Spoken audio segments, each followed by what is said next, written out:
अभ्यर्थी उनके बीच पहुंचे। इनका 530 दिन से लगातार प्रदर्शन चल रहा, क्या देखिए, ये धरना तो बहुत दिन पहले खत्म हो जाना चाहिए था।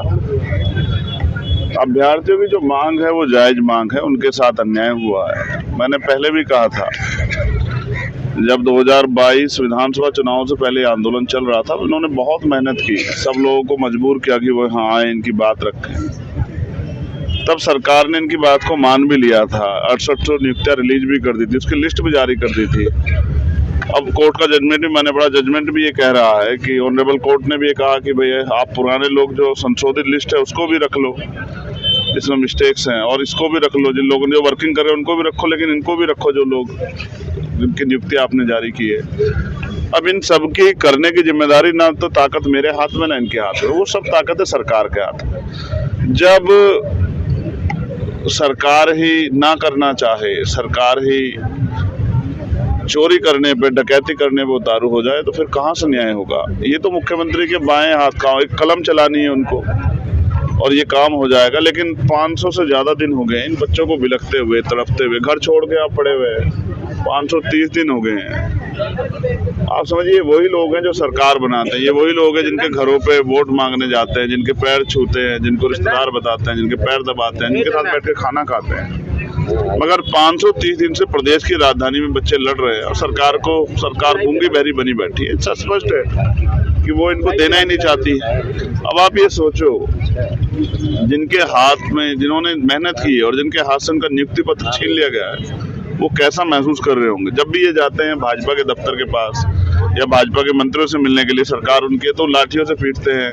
अभी मैंने देखा एक बहन, शायद वो प्रेग्नेंट थी, उसको और वो ऐसे उठा के लेके आ रहे, जानवर की तरह जो सलूक कर रहे हैं, जनता देख रही है। लोकतंत्र में इसकी कोई जगह नहीं है और सरकार ने चोरी की है। सरकार को इस बात पे खेद प्रकट करना चाहिए, लेकिन ऐसा लगता है जैसे भाजपा के लोगों का जमीर मर गया हो।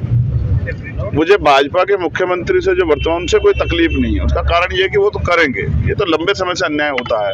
लेकिन जो वहाँ दलित पिछड़े वर्ग के नेता बैठे, मुझे तकलीफ उन लोगों से, वो असल में राजनीति कर किसके ले रहे हैं। अगर वो इतने बच्चों की लड़ाई नहीं लड़ सकते हैं, इनके अधिकार नहीं दिला सकते, जायज है, तो फिर वो किसके लिए राजनीति कर रहे हैं। इसका मतलब वो अपने स्वार्थ की राजनीति कर रहे हैं। उनके स्वार्थ की राजनीति के चक्कर में ये गरीबों के साथ अन्याय हो रहा है, इसकी जिम्मेदारी कौन लेगा। तो मैं तो इनसे भी कहूंगा कि अब ये समझदार हो गए, इनको समझना चाहिए कि आसानी से कोई अधिकार मिलेगा नहीं। अगर वास्तविक अधिकार को, न्याय को भी छीन कर लेना पड़ रहा है, उसके लिए संघर्ष करना पड़ रहा है, लाठियां खानी पड़ रही, गालियां भी दे रहे हैं, अपमानित भी कर रहे हैं, बुरा भला भी कह रहे हैं, एजेंट भी कह रहे हैं, लेकिन सारी चीजें अपनी जगह है। मैं तो, मेरी मांग तो है कि सरकार इनकी नियुक्तियां इनको दे। अब मुझे लगता है आज मैं यहाँ इसलिए आया हूँ कि इनसे मैं बातचीत कर लूँ कि कोई ठोस कदम उठाना पड़ेगा। कई बार इन्होंने आत्महत्या का प्रयास किया, कई और प्रयास किए। अब मुझे कुछ बच्चों ने कहा कि हम यहाँ सुसाइड करेंगे, तो मैंने कहा कि नहीं, मुझे चलना चाहिए। 24 तारीख को हमारे यहाँ प्रचार खत्म हुआ था राजस्थान का, मैं 25 में दिल्ली आया, कल मैं आगरा आ गया था, और आज 27 तारीख है, 27 है, आज मैं इनके हम बीच में हूँ।